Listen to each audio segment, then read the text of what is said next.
الحمدللہ رب العالمین والصلاة والسلام علی رسول الکریم اما بعد اعوذ باللہ من الشیطان الرجیم بسم اللہ الرحمن الرحیم الحمدللہ رب العالمین الرحمن الرحیم مالک یوم الدین ایاک نعبد و ایاک نستعین اہدنا الصراط المستقیم صراط الذین انعمت علیہم غیر المغضوب علیہم ولا الضالین آمین۔ محترم حاضرین مجلس، عزیز ماں اور بہنوں، حمد و صلوات کے بعد آپ لوگوں کے سامنے قرآن کریم کی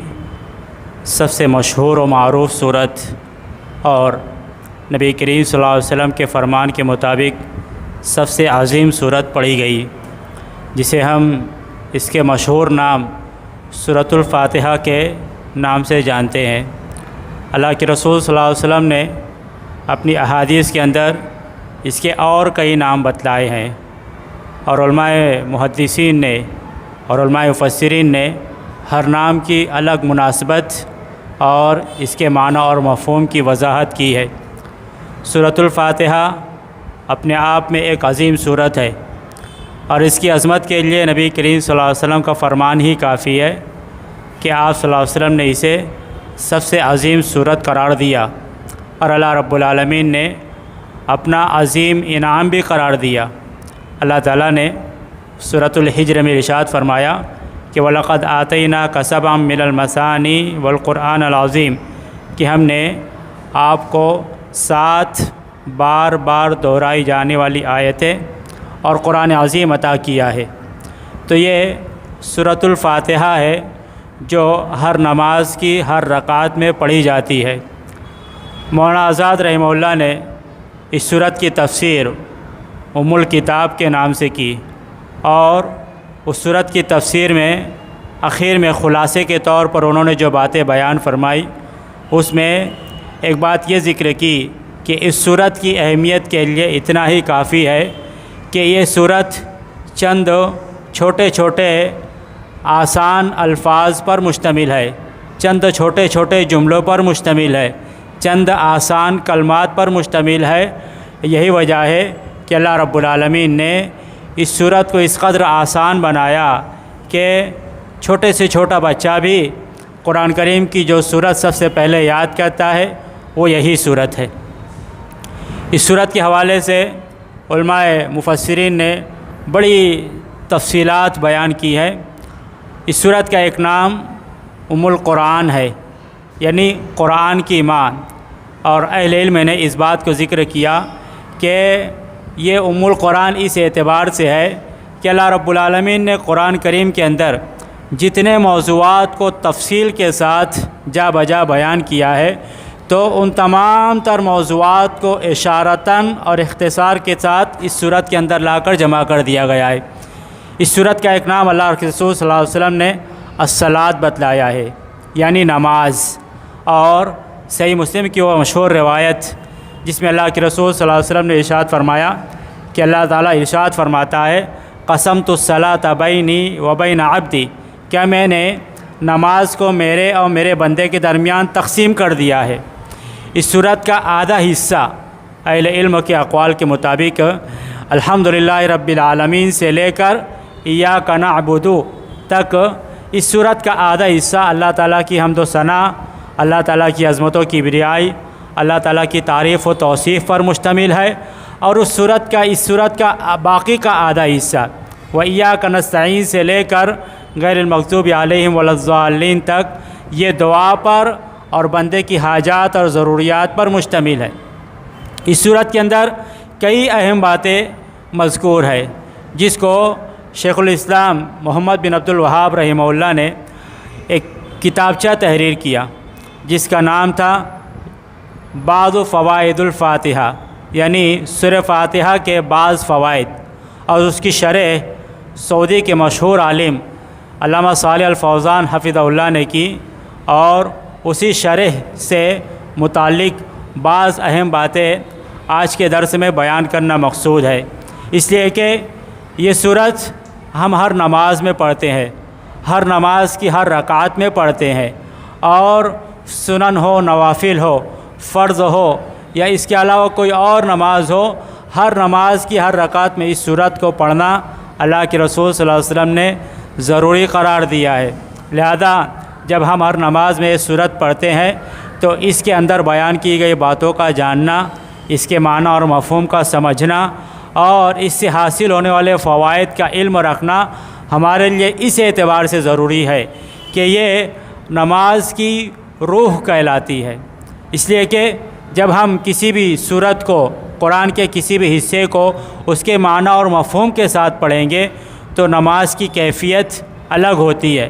بجائے اس کے کہ آدمی رٹے رٹے انداز میں کسی بھی صورت کو پڑھے اور آگے بڑھ جائے اور اپنی نماز کو مکمل کر لے۔ تو نماز کی روحانیت کے لیے، نماز کے اجر و ثواب کو باقی اور اس میں اضافے کے لیے، اور اس سے بڑھ کر یہ کہ اللہ رب العالمین نے نماز کا جو فائدہ بیان فرمایا ہے کہ تنہا عن الفحشاء والمنکر، نماز بے حیائی اور برائیوں سے، فواحشات اور منکرات سے روکتی ہے، تو اس کی تاثیر کے لیے اور اپنی زندگی میں اس کی تاثیر کو محسوس کرنے کے لیے سورہ فاتحہ کی تفصیل، اس کے اندر بیان کی گئی باتوں کا جاننا ہمارے لیے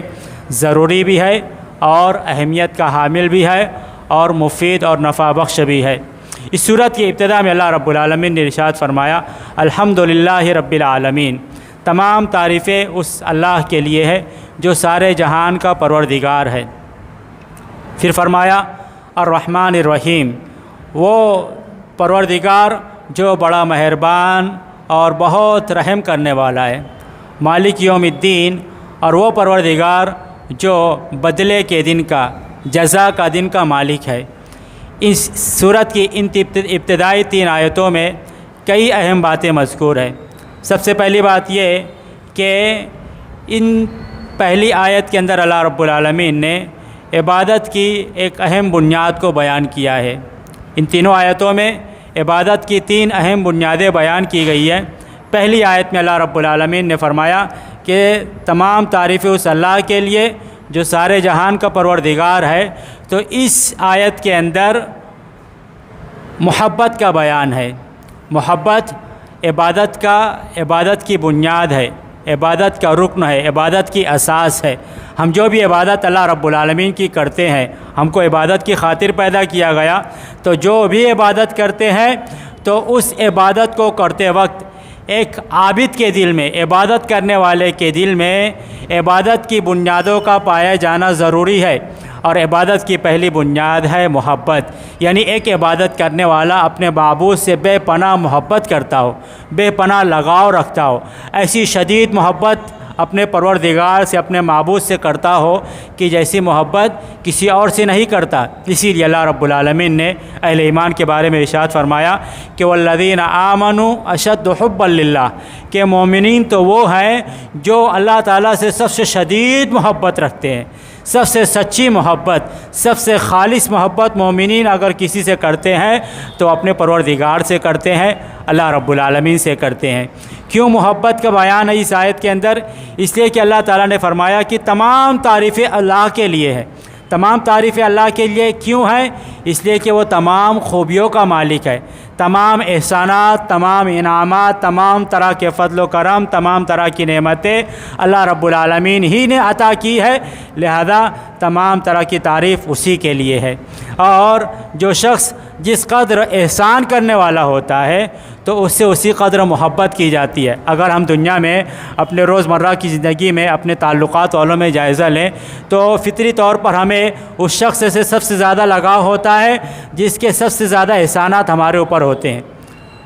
والدین سے سب سے زیادہ محبت کرتے ہیں ہم، اس لیے کہ انسانی زندگی میں سب سے زیادہ احسانات اگر کسی کے ہوتے ہیں تو اس کے اپنے والدین کے ہوتے ہیں۔ پھر جیسے جیسے رشتہ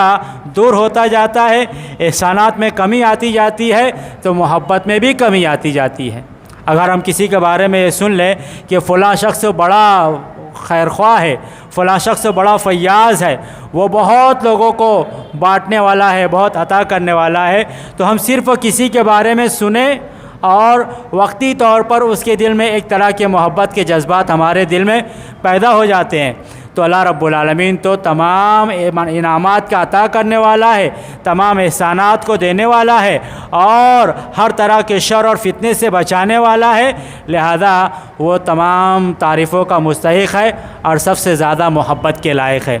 دوسری آیت میں اللہ رب العالمین نے فرمایا کہ الرحمن الرحیم، وہ بڑا مہربان اور بہت رحم کرنے والا ہے۔ تو اس آیت میں عبادت کی دوسری بنیاد کا تذکرہ ہے، اور وہ ہے الرجا، یعنی امید۔ ایک عابد جب اپنے معبود کی عبادت کرے، ایک مسلمان جب اللہ کی عبادت کرے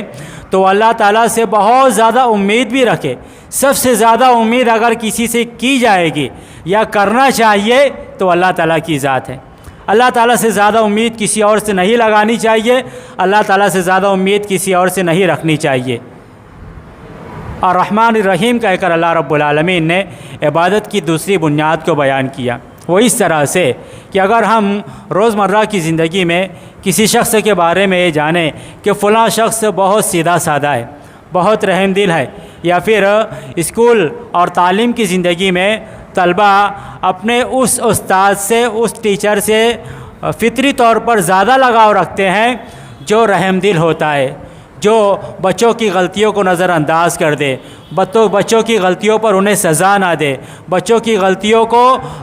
معاف کر دے، تو ایسی صورت میں بچے اپنے اس استاد سے زیادہ لگاؤ رکھتے ہیں۔ لہذا جب ایک استاد کے اندر رحم دلی کا اور مہربانی کا ایک معمولی سا حصہ پایا جاتا ہے اور اس کی بنیاد پر بہت سارے لوگ اس سے امید رکھتے ہیں،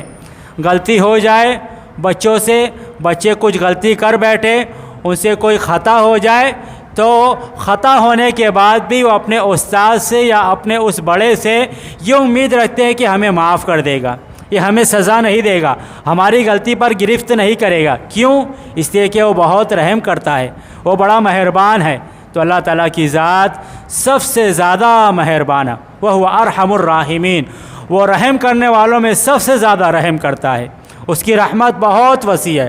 ورحمتی وسعت کل شیء، اسی نے خود فرمایا کہ میری رحمت ہر چیز کو گھیرے ہوئے ہے، کوئی ایسی چیز نہیں کائنات کی جو اللہ تعالیٰ کی رحمت کے دائرے سے باہر ہو۔ لہذا جب اللہ تعالیٰ اس قدر رحم دل ہے، اس قدر معاف کرنے والا ہے، اس قدر مہربان ہے کہ ہم دن رات گناہ کرتے ہیں، دن رات اس کی نافرمانی کرتے ہیں، لیکن ہماری گرفت نہیں کرتا، ہمیں توبہ کا موقع دیتا ہے، ہمیں سدھرنے کا موقع دیتا ہے، ہمیں مغفرت اور بخشش کے مواقع فراہم کرتا ہے، تو سب سے زیادہ امید بھی اسی سے کی جائے گی۔ اس کے علاوہ کوئی گناہوں کو معاف کرنے والا نہیں، اس کے علاوہ کوئی انعامات کا عطا کرنے والا نہیں، اس کے علاوہ کوئی اور ایسا نہیں ہے کہ جو بندوں کے گناہوں کو بخش دے، لہذا سب سے زیادہ امید اللہ تعالیٰ سے کی جائے گی۔ یہ آیت بتلاتی ہے کہ ہم جب سورہ فاتحہ پڑھ رہے ہیں نماز کے اندر تو اللہ تعالیٰ سے بہت زیادہ پر امید ہو۔ تیسری آیت میں خوف کا بیان ہے، مالک یوم الدین، وہ بدلے کے دن کا مالک ہے۔ آپ مرنے کے بعد کس سے لے کر جنت اور جہنم تک کے جتنے مرحلے قرآن حدیث میں بیان کیے گئے ہیں، آپ ہر مرحلے کا اگر بغور مطالعہ کریں یا بغور سنیں تو ہر جگہ آپ کو خوف اور دہشت کا ماحول نظر آئے گا۔ برزخی زندگی کے عذاب ہیں، برزخی زندگی کی سختیاں ہیں، یا موت کی سختیاں ہیں، یا مرنے کے بعد محشر کے میدان کی ہولناکیاں ہیں، یا قیامت کے دن کی سختیاں ہیں، یا محشر کے دن قیامت کے دن اللہ رب العالمین کے غضب کا بیان ہے، یا لوگوں کا پورے صراط پر سے گزرنا ہے، لوگوں کے نامہ اعمال کا تقسیم کیا جانا ہے، لوگوں کے اعمال کا وزن کیا جانا ہے۔ ہر مرحلہ ایسا ہے کہ آدمی کی روح کانپ اٹھے، آدمی خوف اور دہشت میں مبتلا ہو جائے۔ مالک یوم الدین کہہ کر اللہ رب العالمین نے عبادت کی تیسری بنیاد کو بیان کیا، اور وہ ہے خوف، یعنی ایک عبادت کرنے والا جب اللہ کی عبادت کر رہا ہے تو سب سے زیادہ ڈر بھی اسی کا ہو، سب سے زیادہ خوف بھی اسی کا ہو۔ اسی لیے علماء محدثین نے اپنی کتابوں کے اندر، اپنی حدیث کی کتابوں کے اندر اس بات کو بیان کیا کہ الایمان بین الخوف والرجاء، کہ ایمان حقیقی معنی میں وہ ایمان ہے جو امید اور خوف کے درمیان پایا جاتا ہے۔ قرآن کریم میں ایسی کئی مقامات ہیں جہاں پر اللہ رب العالمین نے ان دونوں چیزوں کا ساتھ میں تذکرہ کیا۔ اس جگہ فرمایا نبی عبادی انی انا الغفور الرحیم وان عذابی هو العذاب العلیم، کہ آپ میرے بندوں کو بتائیے، میرے بندوں کو ان کو کہیے، ان کو خبر دیجئے کہ انی انا الغفور الرحیم، اللہ رب العالمین فرما رہا ہے کہ میں ہی لوگوں کے گناہوں کو بخشنے والا اور رحم کرنے والا ہوں، اور وان عذابی هو العذاب العلیم، اور یہ بھی بتا دیجئے کہ میرا عذاب انتہائی دردناک عذاب ہے۔ تو اللہ رب العالمین نے دونوں چیزوں کو ساتھ میں بیان کیا۔ اگر صرف بخشش کا بیان ہو، صرف رحمت کا بیان ہو، تو یہ چیز آدمی کو گناہ پر جری کر دیتی ہے، کہ جب بندہ یہ سوچے کہ اللہ تعالیٰ بڑا بخشنے والا ہے، جیسا کہ ہمارا معاملہ ہے، اللہ تعالیٰ بہت معاف کرنے والا ہے، تو بندہ اللہ تعالیٰ کی بخشش اور رحمت کو اس قدر سامنے رکھتا ہے کہ وہ اللہ تعالیٰ کے عذاب کو، اللہ کی گرفت کو بھول جاتا ہے، اور نتیجے میں گناہ پر گناہ کرتا ہے۔ اسے وہ توبہ کی بھی ضرورت محسوس نہیں کرتا، وہ معافی کی بھی ضرورت محسوس نہیں کرتا، اور گناہ پر گناہ کرتا جاتا ہے، اور اس کا دل سیاہ ہوتا جاتا ہے، وہ توبہ کی توفیق سے مزید محروم کر دیا جاتا ہے۔ اسی لیے بخشش اور رحمت کے بیان کے بعد فوراً دردناک عذاب کا تذکرہ کیا، کہ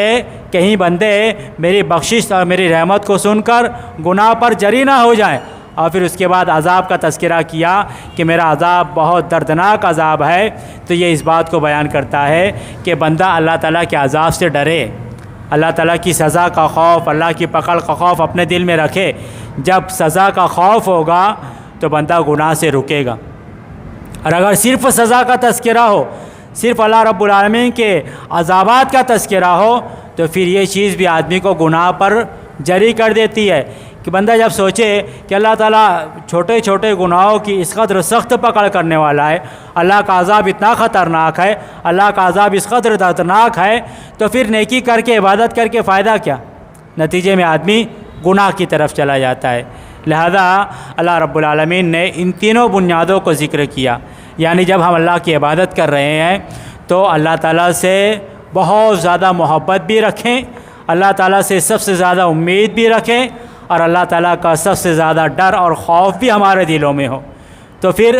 عبادت کہلائے گی۔ وہ عبادت ہوگی جو اللہ رب العالمین کو ہم سے مطلوب ہے، جس پر اللہ رب العالمین نے جنت کا وعدہ کیا ہے، جس عبادت کے ذریعے سے ہم جہنم سے بچ سکتے ہیں۔ اس کے بعد پھر کہا ایاک نعبد، ہم تیری ہی عبادت کرتے ہیں، یعنی تجھ سے سب سے زیادہ شدید محبت رکھتے ہوئے، تجھ سے بہت زیادہ سب سے زیادہ امید رکھتے ہوئے، تجھ سے سب سے زیادہ ڈرتے ہوئے ہی تیری عبادت کرتے ہیں۔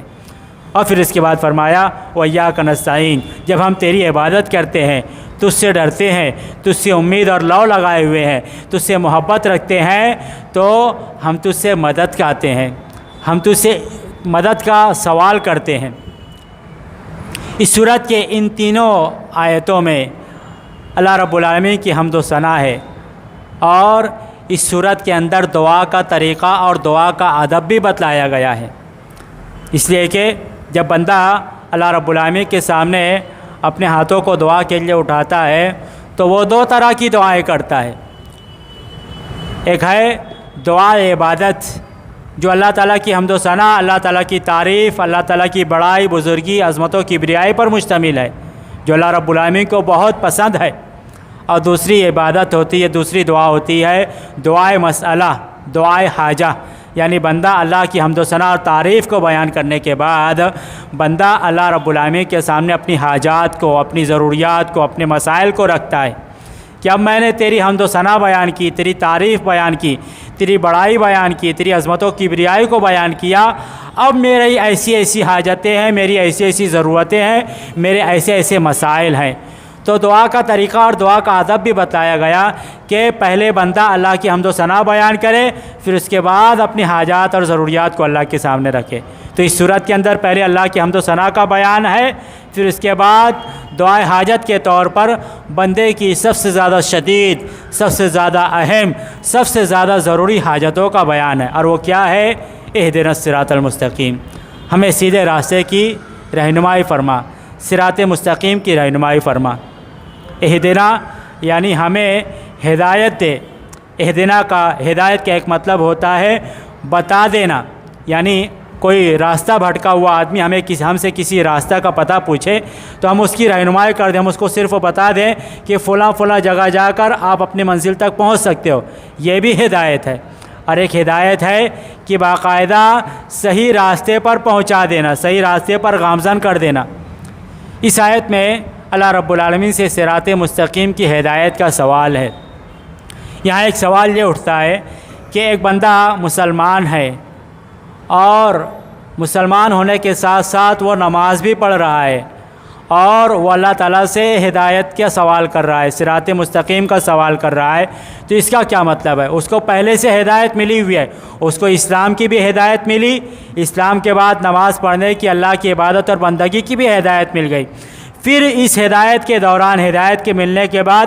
ہدایت کا سوال کرنا کیا مطلب ہے؟ علامہ ابن کثیر رحمہ اللہ نے دوسرے علماء مفسرین کے حوالے سے اس بات کو بیان کیا کہ یہاں پر نماز کی حالت میں ہدایت کا سوال کرنا، صراط مستقیم کا سوال کرنے کا مطلب یہ ہے کہ ہمیں صراط مستقیم پر ثابت قدم رکھ، ہمیں صراط مستقیم پر استقامت عطا فرما، ہمارے قدموں کو جما دے، ہم ہدایت پر پوری طرح سے مستقیم ہو جائیں، بھٹکنے نہ پائے، گمراہ نہ ہونے پائے۔ اور اس کی دلیل قرآن کریم کی دوسری آیت سے دی، جس میں اللہ رب العالمین نے ارشاد فرمایا، یا ایھا الذین آمنوا آمنوا باللہ ورسولہ والکتاب الذی نزل علی رسولہ والکتاب الذی انزل من قبل۔ سورہ نساء میں ارشاد فرمایا 5ویں پارے میں کہ اے ایمان والو، تم اللہ پر ایمان لاؤ، اس کے رسول پر ایمان لاؤ، اس کے رسول پر نازل کردہ کتاب یعنی قرآن پر ایمان لاؤ، اس رسول اور اس کتاب کے نازل ہونے سے پہلے نازل ہونے والی کتابوں پر بھی ایمان لاؤ۔ تو اللہ تعالیٰ نے مومنوں سے کہا کہ تم ایمان لاؤ، یعنی تم اپنے ایمان میں ثابت قدم ہو جاؤ، ایمان کے تقاضوں کو پورا کرو، ایمان کے تقاضوں کو لازم پکڑو اور اس سے دور نہ ہو، اس سے بھٹکو نہ، اس سے گمراہ نہ ہو۔ تو یہاں پر اللہ رب العالمین نے انسان کی ایک ایسی بنیادی ضرورت کا تذکرہ کیا کہ اس ضرورت کی تکمیل کے بعد ہماری دنیا کی زندگی بھی امن و امان والی ہوگی، راحت والی ہوگی، سکون والی ہوگی، اور اس ضرورت کی تکمیل کے بعد ہی ہماری آخرت کی زندگی نجات یافتہ ہوگی۔ وہ اس طریقے سے کہ اللہ رب العالمین نے یہاں پر صراط مستقیم کا تذکرہ کیا، بتایا کہ تم اللہ رب العالمین سے یہ مانگ رہے ہو، اللہ تعالیٰ سے اس چیز کا سوال کر رہے ہو، صراط مستقیم، سیدھا راستہ، صحابہ کرام کا راستہ اور ائمہ کرام کا راستہ، یہ نجات کا راستہ ہے، جس پر اللہ کے رسول صلی اللہ علیہ وسلم تھے، جس پر اللہ کے رسول صلی اللہ علیہ وسلم کے ساتھی صحابہ کرام تھے، اس راستے کا سوال ہے، اس ہدایت کا سوال ہے۔ اور علامہ ابن کثیر رحمہ اللہ نے مسند احمد کی ایک بڑی طویل روایت کی روشنی میں یہاں پر صراط مستقیم سے مراد اسلام کو لیا ہے، یعنی ہمیں اسلام پر چلا، اسلام کے احکامات پر چلا، اسلام نے جن چیزوں کا حکم دیا اس کو بجا لانے کی توفیق دے، اسلام نے جن چیزوں سے منع کیا اس سے باز رہنے، اس سے دور رہنے کی توفیق دے۔ تو یہاں پر اللہ رب العالمین نے صراط المستقیم کہہ کر اس کی دعا کا اور اس کی اہمیت کو اجاگر کیا کہ اہدنا الصراط المستقیم ہماری بہت بنیادی ضرورت ہے۔ اگر ہمیں دنیا کی ساری نعمتیں ملی ہوئی ہیں، ہمیں اچھا کاروبار ملا، ہمیں اچھے والدین ملے، ہمیں اچھا گھر ملا، زندگی کی سارے عیش و آرام کی سہولتیں میسر ہیں، لیکن ہم صراط مستقیم پر نہیں ہیں، تو گویا کہ ہم بہت بڑی نعمت سے محروم ہیں۔ ایک تو وہ لوگ جو سرے سے اسلام سے محروم ہیں، اسلام کی نعمت سے محروم ہیں، کفار، مشرکین، اور دوسرے مسلمانوں میں سے اکثریت آپ دیکھیں گے جو اسلام کی طرف اپنی نسبت کرتی ہیں، لیکن حقیقی معنوں میں وہ صراط مستقیم پر نہیں ہے، وہ اس سیدھے راستے سے بھٹکے ہوئے ہیں، عقیدے کے باب میں وہ بھٹکے ہوئے ہیں، عبادات کے باب میں بھٹکے ہوئے ہیں، سنتوں کے معاملے میں بھٹکے ہوئے ہیں، نبی کریم صلی اللہ علیہ وسلم کے راستے سے اور طریقے سے ہٹے ہوئے ہیں۔ تو معلوم ہوا کہ اسلام کے ملنے کے بعد بھی صراط مستقیم کا ملنا اللہ رب العالمین کا احسان در احسان ہے، نور علی نور ہے، اور یہ چیز اس کی اہمیت کو اور اس کی افادیت کو بیان کرتا ہے۔ پھر آگے فرمایا صراط الذین انعمت علیہم، اب صراط مستقیم پر تو چلا، ساتھ ہی ساتھ نشاندہی کر دی، تھوڑی سی وضاحت کر دی کہ ان لوگوں کے راستے پر چلانا جن پر تو نے انعام کیا۔ کن لوگوں کے راستے پر؟ جو اللہ تعالیٰ کے انعام یافتہ بندے ہیں۔ وہ کون لوگ ہیں؟ اللہ رب العالمین نے قرآن کریم کے دوسرے مقام پر فرمایا وَمَن يُطِعِ اللَّهَ وَالرَّسُولَ، جو اللہ کی اطاعت کرتا ہے، جو اللہ کے رسول صلی اللہ علیہ وسلم کی اطاعت کرتا ہے، تو یہ کون لوگ ہیں؟ فَأُولَٰئِکَ، یہی وہ لوگ ہیں مَعَ الَّذِينَ أَنْعَمَ اللَّهُ عَلَيْهِمْ، جن پر اللہ رب العالمین نے انعام کیا ہے۔ وہ کون لوگ ہیں؟ نبی ہیں، صدیقین ہیں، شہداء ہیں، صالحین ہیں۔ اور ان چاروں گروہوں کا تذکرہ کرنے کے بعد اللہ نے فرمایا وَحَسُنَ أُولَٰئِکَ رَفِیقًا، ان لوگوں کی دوستی کتنی بہترین دوستی ہے کہ سارے کے سارے لوگ اللہ رب العالمین کے انعام یافتہ ہیں، سارے کے سارے لوگ اللہ رب العالمین کے منتخب بندے ہیں، سارے کے سارے لوگ اللہ رب العالمین کے مقرب اور محبوب بندے ہیں۔ لہذا یہ دعا اللہ رب العالمین سے نماز کی حالت میں مانگنا اس کی اہمیت کو بتلاتا ہے کہ کتنی اہم دعا ہے، کہ اللہ رب العالمین سے صراط مستقیم کا بھی سوال کیا اور ساتھ ہی ساتھ اس بات کا بھی سوال کیا کہ ہمیں ان لوگوں کے راستے پر چلا جن پر تو نے اپنا انعام کیا۔ نبیوں کے اندر کیا خوبیاں تھیں، ان کے اخلاق کیسے تھے، ان کی عبادت کا طریقہ کیسا تھا، ان کی عبادتوں میں خلوص کیسا تھا، ان کی عبادتوں میں اللہ تعالیٰ کی محبت کیسی تھی، ساری چیزوں کا اللہ رب العالمین سے سوال کر لیا گیا۔ اللہ تعالیٰ کے جو منتخب بندے تھے ان کے اندر جتنی اچھی عادتیں تھیں، ان کی عبادت کا طریقہ، ان کا انداز عبادت اور ان کے دلوں کا خلوص، ان کا ایمان، ان کا یقین، ان کا توکل، ان کی محبت، ان کی امید، اللہ تعالیٰ سے ڈر اور خوف، ساری چیزوں کا ان دونوں آیتوں کے اندر اللہ رب العالمین سے سوال کر لیا گیا۔ پھر مزید ایک استثنائی صورت بیان کی، صراط الذین انعمت علیہم کہا کہ ہمیں ان لوگوں کے راستے پر چلا، ان لوگوں کے راستے کی ہدایت دے جن پر تو نے انعام کیا، اور پھر مزید الگ سے دو گروہوں کا تذکرہ کیا کہ غیر المغضوب علیہم ولا الضالین آمین، کہ ہمیں ان لوگوں کے راستے پر مت چلانا جن پر تیرا غضب نازل ہوا اور جو گمراہ ہوئے۔ اس کا مطلب یہ ہوا کہ کامل ہدایت کے لیے، اللہ رب العالمین کے انعام یافتہ بندہ بننے کے لیے دونوں چیزیں ضروری ہے، ایک انعام یافتہ بندوں میں شامل ہونا اور دوسرا مغضوب اور ضالین کے راستے سے محفوظ کر دیا جانا۔ اور یہ مغضوب کون ہے؟ جو یہود ہیں۔ یہ ضالین کون ہے؟ نصارہ ہیں۔ مغضوب کے اندر کیا خرابی تھی؟ یہودیوں کے اندر کیا خرابی تھی؟ وہ علم ہونے کے باوجود عمل نہیں کرتے تھے۔ ان کے پاس علم تھا، وہ اپنی کتابوں کو، تورات کو، انجیل کو پڑھتے پڑھاتے تھے، اس کو جانتے تھے، لیکن عمل کی توفیق سے محروم کر دیے گئے۔ کبر تھا، حسد تھا، تو اللہ رب العالمین نے ان کے دل کو سخت کر دیا اور علم ہونے کے باوجود وہ عمل سے محروم کر دیے گئے، عمل کی توفیق نہیں تھی، بے عمل تھے۔ اور ضالین کون تھے؟ ان کے اندر خرابی یہ تھی کہ وہ عمل کرتے تھے لیکن بغیر علم کے کرتے تھے۔ مسلمانوں میں اکثریت ہماری یہی ہے کہ جن لوگوں کو قرآن حدیث کا علم ہے، قرآن حدیث کا فہم ہے، وہ عمل کے میدان میں بہت پیچھے ہیں، وہ سنتوں کی ادائیگی کے معاملے میں بہت پیچھے ہیں۔ اور جو لوگ عمل کے میدان میں بڑے آگے نظر آتے ہیں تو ان کے عمل کی ان کے پاس کوئی دلیل نہیں ہے، بس سنی سنائی باتوں پر عمل کر رہے ہیں، لوگوں کے بتائے ہوئے دین پر عمل کر رہے ہیں اور مسلک کو دین کا نام دے رکھا ہے اور اسی کو سنت سمجھتے ہیں، اسی کو اسلام سمجھتے ہیں اور اسی کو ہمارے اپنی نجات کا ذریعہ سمجھتے ہیں۔ تو گویا کہ معلوم ہوا کہ یہودیوں کے اندر یہ بڑی خرابی تھی، نصارہ کے اندر یہ بڑی خرابی تھی، اور اس کے ساتھ ساتھ ان کے اندر جتنی اخلاقی برائیاں تھیں، وہ حسد کرتے تھے،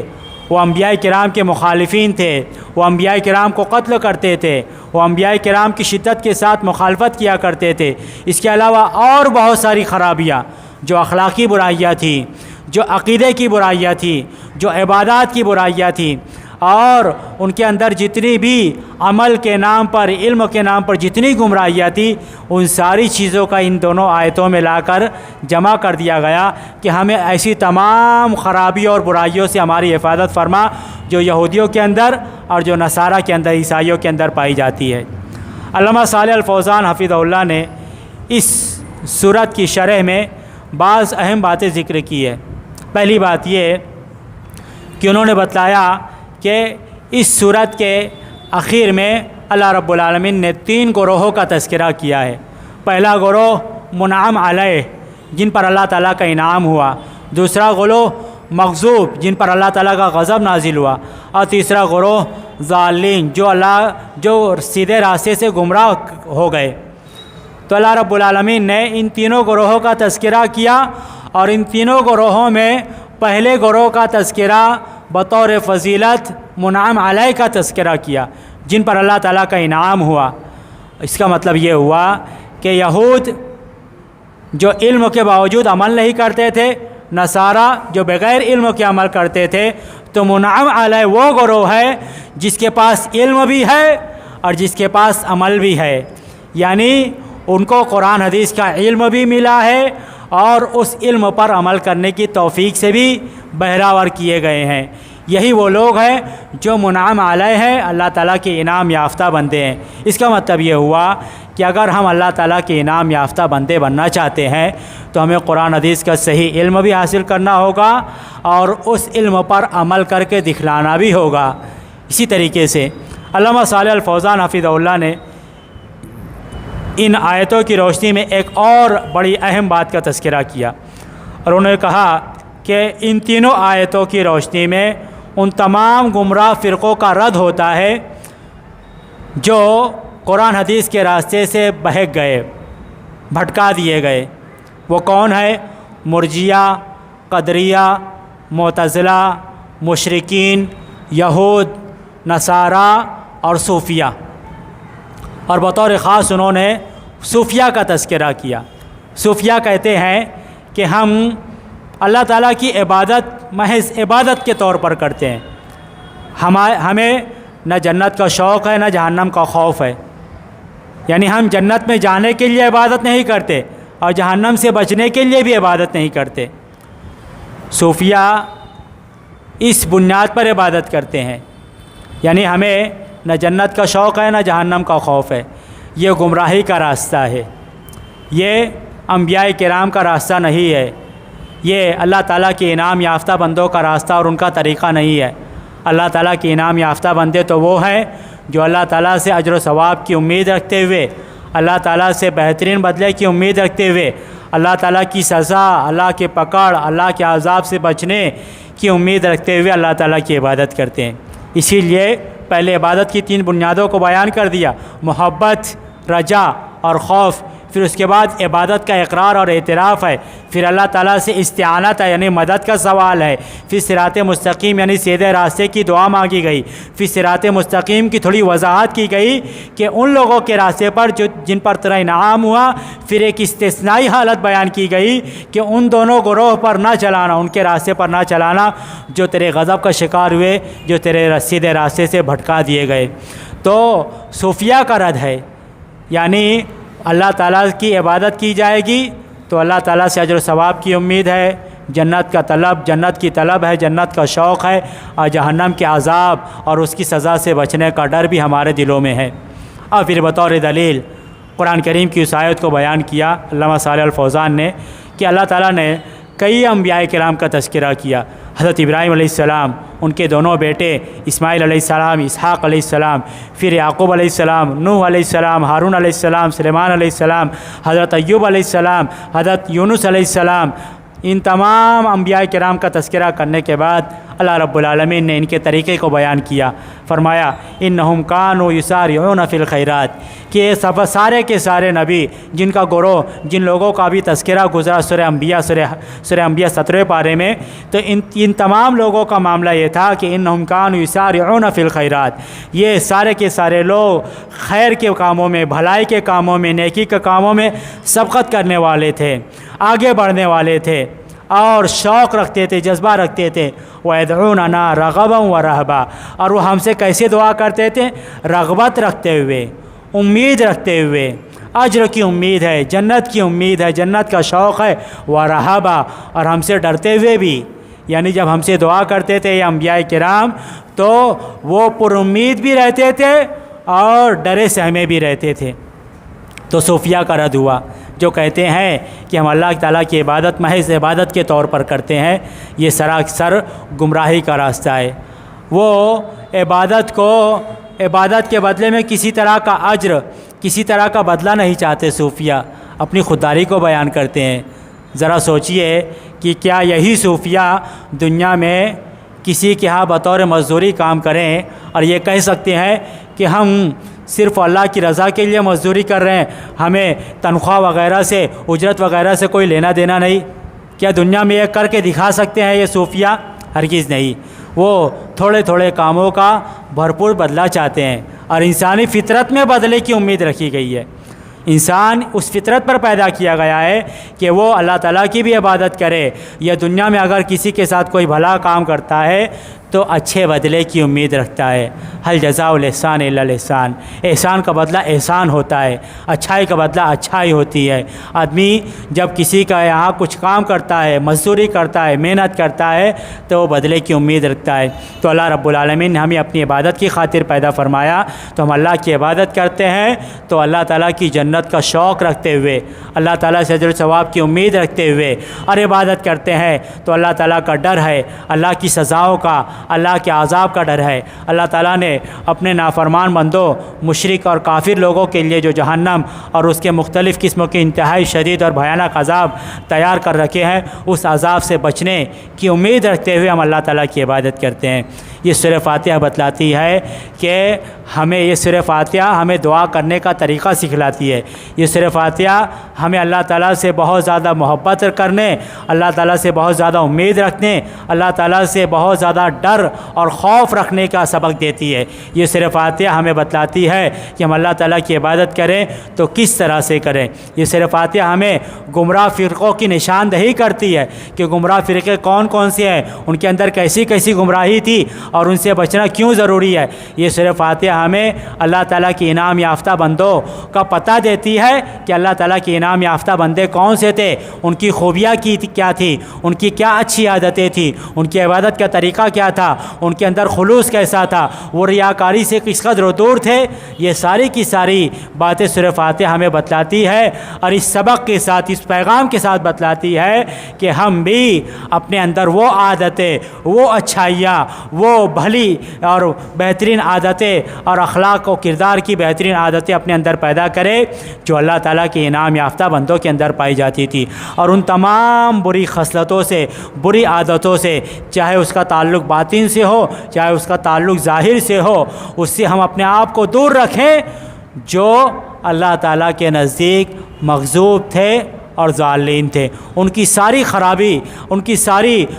بری عادتوں کو اللہ رب العالمین نے قرآن کریم میں جہاں جہاں بیان کیا ہے، تو ہم بطور دعا اس صورت کے حوالے سے اللہ تعالیٰ سے اس سوال کرتے ہیں کہ ہمیں یہودیوں کی تمام خراب عادتوں سے ہماری حفاظت فرما، نصارہ کی تمام بری عادتوں سے ہماری حفاظت فرما، اور ہمارے اندر ان تمام اچھی عادتوں کو پیدا فرما اور اس کو پیدا کرنے کی توفیق دے، حوصلہ دے، علم دے جو تیرے انعام یافتہ بندوں کے اندر پائی جاتی تھی۔ تو کل ملا کر یہ معلوم ہوا کہ سورہ فاتحہ اپنے آپ میں ایک عظیم صورت ہے جو بہت ساری باتوں کا پیغام دیتی ہے، بہت سارا سبق ہمیں سکھاتی ہے، اور عبادت کی روح کو، عبادت کی چاشنی کو، عبادت کی لذت کو دگنا کر دینے والی صورت ہے۔ اس صورت کے معنی اور مفہوم کو سامنے رکھتے ہوئے جب ہم نماز کے اندر سورہ فاتحہ پڑھیں گے، اسی لیے اس صورت کے آخر میں اللہ کے رسول صلی اللہ علیہ وسلم سے بلند آواز سے آمین کہنا ثابت ہے، اس لیے کہ یہ ایک دعا ہے،